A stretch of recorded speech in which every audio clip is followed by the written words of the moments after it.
Extractos del tomo 1 de Visiones y Revelaciones Completas de Ana Catalina Emmerich.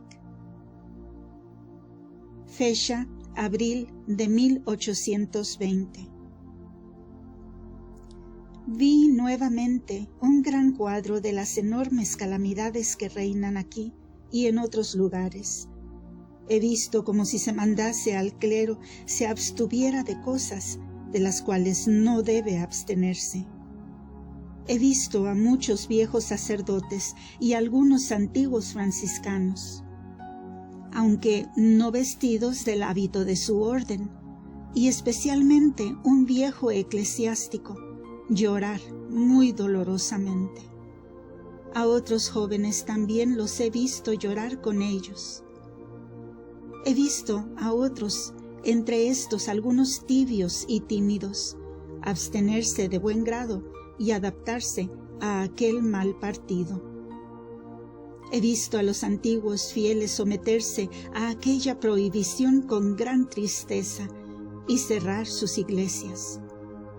He visto a muchas otras personas entre los ciudadanos y los campesinos reunirse a ellos, y me pareció como que los hombres se dividían en dos bandos, el uno bueno, el otro malo. Fecha: 22 de octubre de 1822. Viajé de nuevo hacia Roma y tuve mucho que hacer con un extraño niño que encontré en mi camino sobre un prado. Aquel niño parecía tener un día de existencia y yacía en medio de un globo oscuro como neblina. Aquel globo estaba formado de miles de hilos entrelazados que, partiendo de los más diversos lugares, se desparramaban. Tuve que romper todos esos tejidos para poder sacar al niño y llevarlo conmigo. Estaba estrechamente vestido con un hermoso manto y un gran cubrecuello dentellado. Sentía que en la espalda llevaba algo oculto bajo aquel manto, como un pequeño libro, y en vano traté de sacarlo fuera. Tenía la idea de que aquello no era nada bueno. Aquella criatura de un día ya sabía sonreír. Me espanté, no pudiendo explicarme esa sonrisa. Supe la explicación. Los que habían urdido el engaño no dudaban de que les saldría bien. Habían de ese modo disfrazado a aquel niño para hacerlo entrar en Roma. No recuerdo ya a quién debía yo entregar aquel niño. Creo que a un seglar. He visto personas conocidas mías que se alegraron mucho de que me hubiese apoderado de aquel niño, pues en Roma había muchos de pensar no católico que habían cooperado a aquel engaño, entre estos algunos prelados. He visto cómo en la Germania se había combinado el plan entre eclesiásticos, mundanos y protestantes iluminados para refundir en una de las varias religiones, para la supresión del poder temporal del Papa, para nombrar superiores eclesiásticos, para la economía de gastos que decían inútiles, y para disminuir los sacerdotes. He visto que este plan tenía fautores también en Roma, entre los prelados. Dios ha dispuesto que el Papa estuviese ahora enfermo y así escapase del lazo que se le había tendido. El enemigo ha trabajado largo tiempo, pero no alcanzará su propósito. El plan ha sido descubierto y disipado. He visto sobre esto muchos cuadros, pero recuerdo solo lo siguiente. He visto a la hija única del Rey de los Reyes, asaltada y perseguida. Lloraba mucho sobre tanta sangre que debía correr y miraba a un escuadrón de vírgenes fuertes y animosas que debían combatir con ella. Tuve mucho que hacer con ella y le pedí que se acordase de mi país y de aquellas comarcas que le encomendé. Le pedí que donase alguno de sus tesoros a los sacerdotes, pero me dijo: sí, tengo grandes tesoros, pero ellos los pisotean. Llevaba un vestido color azul de cielo. Luego fui advertida de nuevo por mi guía de rezar y de excitar a otros para que rezasen como mejor pudieran por los pecadores, especialmente por los sacerdotes envueltos en el error. Se acerca, me dijo, una época muy mala. Los no católicos atraerán mucha gente e intentarán de todos modos sustraerle todo a la Iglesia. Nacerá de esto gran confusión. He visto de nuevo un cuadro en el cual me fue mostrado cómo era armada la hija del rey.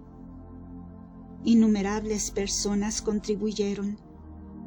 Lo que ellos traían eran oraciones, buenas obras, todo género de mortificaciones, de abstinencias y de trabajos espirituales.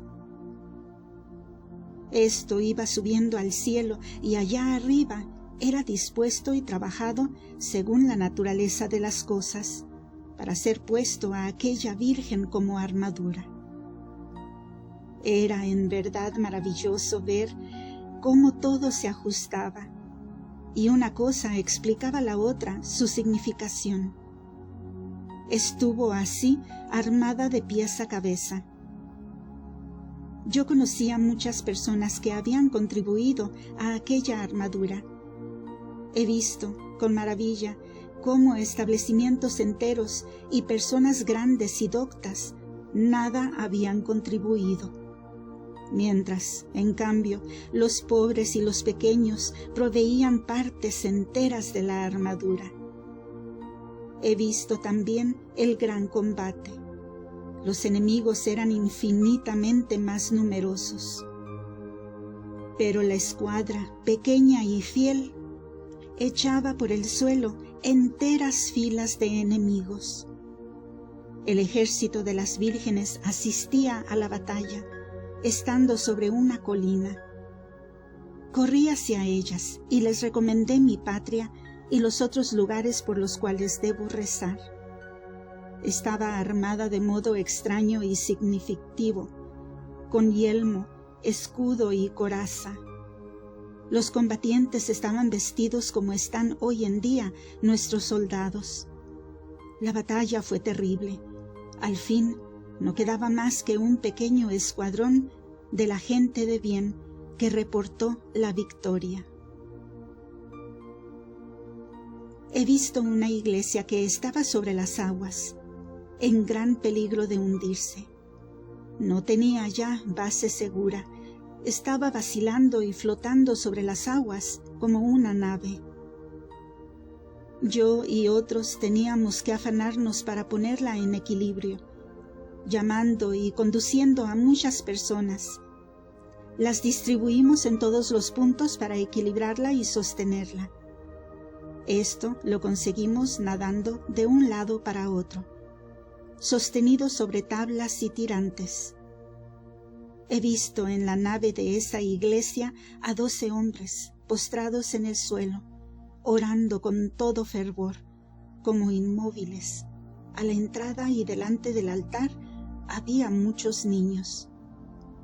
No he visto dentro ningún papa, sino un obispo ante el altar mayor. Durante este cuadro he visto también que la iglesia era bombardeada desde las naves y que lanzaban contra ella toda clase de cosas para incendiarla. Nosotros suspendíamos paños mojados sobre sus muros y así no sufrió daño alguno. Parecía como que la iglesia estuviese en peligro por todos lados, y yo pensaba que se quería quitarle toda firme y segura base. Cuando estuvo en equilibrio y hubo dentro mucha gente, ella se inclinó un tanto y parecía como si se posase sobre la arena. Entonces unimos nosotros los tirantes y formamos un puente, y fue así juntada a la tierra firme. Cuando esto se hubo conseguido, toda clase de malos eclesiásticos y de otras personas entraron, y en lugar de ayudar, se burlaban de los 12 que dentro rezaban, y les pegaban en las orejas. Ellos lo soportaban en silencio, pacientes, y proseguían rezando. Tuvimos entonces que traer muchas piedras gruesas y enterrarlas en torno de la iglesia para construir un fundamento. Y todo esto crecía y parecía que vegetaba. Las piedras venían como torrentes y parecía como si de un solo bloque naciese y se formase el escollo. Y así todo se puso de nuevo sólido y fuerte. Vinieron entonces muchas gentes y también extranjeros que entraron por la puerta. La iglesia quedó establecida sobre tierra firme. Volví a San Pedro y San Pablo en Roma y vi un mundo tenebroso de necesidad, confusión y corrupción, penetrado de rayos de luz por las innumerables gracias de los millares de santos que allí reposan. Si pudiera de algún modo referir lo que allí he visto en el centro de la iglesia, esto bastaría para ocupar el entendimiento del hombre durante toda su vida. Vi especialmente a aquellos papas cuyos huesos están cerca de mí. Debo tener además cerca de mí reliquias de Calixto I, que fue el Papa 17º, las cuales aún no he encontrado. Vi que este Papa tuvo muchas apariciones. Vi también la muerte de San Juan Evangelista y que una vez se le apareció a Calixto, juntamente con el Salvador y otra vez con María, para confortarlo en sus angustias. Vi muchas apariciones que tuvo Sixto, de quien poseo una reliquia. Vi sobre todo innumerables apariciones y manifestaciones de los apóstoles y de los discípulos, unos a otros y a sus sucesores en aquellos tiempos de persecución. Vi aparecer en cierto orden los mensajeros de la iglesia triunfante, en el cual sólo podía servir de norma la interior importancia esencial de la ocasión en que se aparecían, y no el juicio del mundo ciego. A lo dicho acerca del discernimiento de las reliquias, debo añadir que he visto que Santa Práxedes tenía cierto conocimiento íntimo de ellas. Vi al Papa en grande aflicción y congoja a causa del estado de la Iglesia. Le vi cercado de traidores. Vi que en sus grandes angustias tiene visiones y apariciones. Vi a muchos obispos, buenos y piadosos, pero débiles y condescendientes, y vi que los partidos malos adquirían con frecuencia preponderancia. Tuve otra vez la visión de los que intentaban destruir la iglesia de San Pedro, y advertí que María extendió su manto sobre ella, y fueron lanzados de allí los enemigos de Dios. Vi a San Pedro y a San Pablo obrar con gran solicitud en favor de la iglesia. Vi a la iglesia de los herejes y apóstatas en grande prosperidad. Alrededor de ella vi extenderse las tinieblas y que muchos no iban ya a la verdadera iglesia, sino a la falsa, diciendo al entrar en ella: aquí todo es más hermoso, más natural, más ordenado. Entre ellos no vi a ningún sacerdote. El Papa resistió con firmeza, pero estaba muy atribulado. Vi que aquel tratado del cual esperábamos obtener ventajas no nos levantará, pues todas las cosas van decayendo de día en día, Vi que el Papa usa ahora de rigor y que le ha sido recomendada la fortaleza hasta la muerte. Vi que ha ganado con sus últimos actos de firmeza. Vi venir sobre esta ciudad una negra tormenta desde el septentrión. 17 de noviembre de 1822. Vi la falsa iglesia crecer y vi sus funestas consecuencias, y vi allí a muchos herejes de todas condiciones ir a Roma. Vi aumentar allí la tibieza de los eclesiásticos y difundirse más y más la oscuridad. Entonces se extendió por todas partes esta visión. Vi en todo lugar a la comunidad católica oprimida, perseguida, impedida y sujeta. Vi que en muchos lugares se cerraban las iglesias y vi por todas partes la desolación. Vi guerras y efusión de sangre. Vi surgir poderosamente un pueblo oscuro y feroz, pero que esto no duró mucho tiempo. Vi que la iglesia de San Pedro iba a ser demolida mediante un plan hábilmente concertado por las sociedades secretas y devastada por violenta tempestad. Pero en medio de tantas desdichas vi cerca la salvación. Vi a la Santísima Virgen subir a lo alto de la iglesia y extender su manto. Cuando vi esto, dejé de ver al Papa actual y vi a su sucesor, que era dulce y severo al mismo tiempo. Este supo atraer a los buenos eclesiásticos y alejar de sí a los malos. Vi renovarse todas las cosas y construir una iglesia que se elevaba hasta el cielo. Navidad de 1819. Renovación de la iglesia.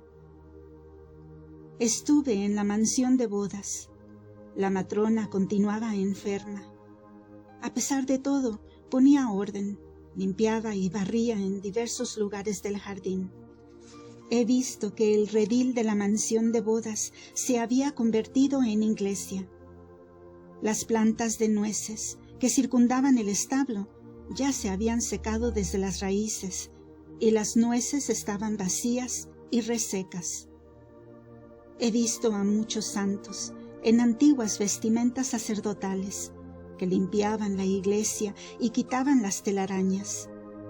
Las puertas estaban abiertas y la iglesia se volvía cada vez más luminosa.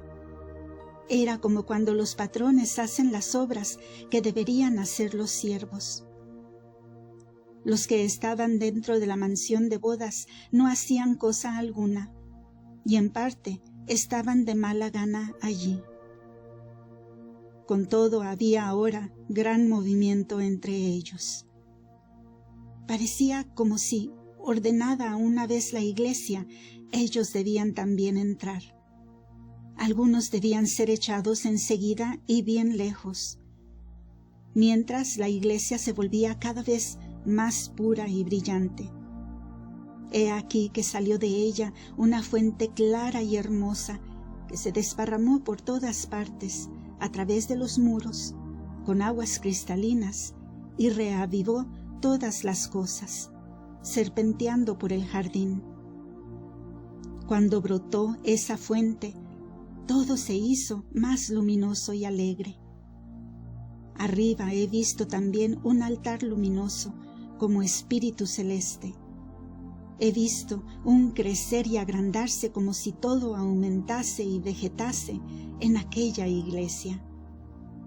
Los muros, el techo, los ornamentos, las formas, todo en una palabra. Los santos seguían su trabajo y el movimiento en la mansión de bodas era siempre más intenso. Continuará.